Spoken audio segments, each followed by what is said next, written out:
দেশের বিভিন্ন জায়গায় নির্বাচনী শোডাউন দিয়েছে জামায়াতের প্রার্থীরা। লক্ষ্মীপুর ৩ আসনের প্রার্থী মোহাম্মদ রেজাউল করিম মোটরসাইকেল শোভাযাত্রা করেছেন। সকালে জেলা শহরের ইটেরপুল থেকে শোভাযাত্রা করেন তিনি। সমৃদ্ধ ও সম্প্রীতি আধুনিক লক্ষ্মীপুর গড়ার প্রতিশ্রুতি দেন প্রার্থীরা। মানবিক, সমৃদ্ধ ও সম্প্রীতির আধুনিক লক্ষ্মীপুর আমরা গড়ে তুলব ইনশাআল্লাহ। এদিকে ঝালকাঠির নেছারাবাদে হিজবুল্লাহ জামিয়াতুল মুসলিহিন এর জাতীয় প্রতিনিধি সম্মেলনে অংশ নেন জামায়াতে ইসলামীর আমির ডাক্তার শফিকুর রহমান। বলেন, আগামী নির্বাচনে কোনো ইলেকশন ইঞ্জিনিয়ারিং করতে দেয়া হবে না।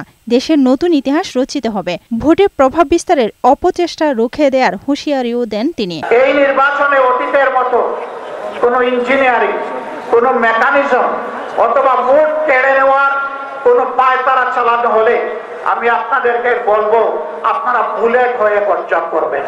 প্রায় ৩,০০০ মোটরসাইকেল নিয়ে নওগাঁ ৫ আসনের প্রার্থী আসম সায়েমের সমর্থনে শোভাযাত্রা করেছেন। মাগুরা ২ আসনের প্রার্থী এমবি বাকেরের সমর্থনে মোটরসাইকেল শোভাযাত্রা হয়েছে। নওগাঁ ২ ও নওগাঁ ৪ আসনের এমপি প্রার্থীরাও মোটরসাইকেল শোভাযাত্রা করেছে। এছাড়া নাটোর সদর আসনে কয়েক হাজার মোটরসাইকেল নিয়ে নির্বাচনী শোডাউন করেছেন অধ্যাপক ইউনুস আলী। আফরোজা সুলতানা, বৈশাখী সংবাদ।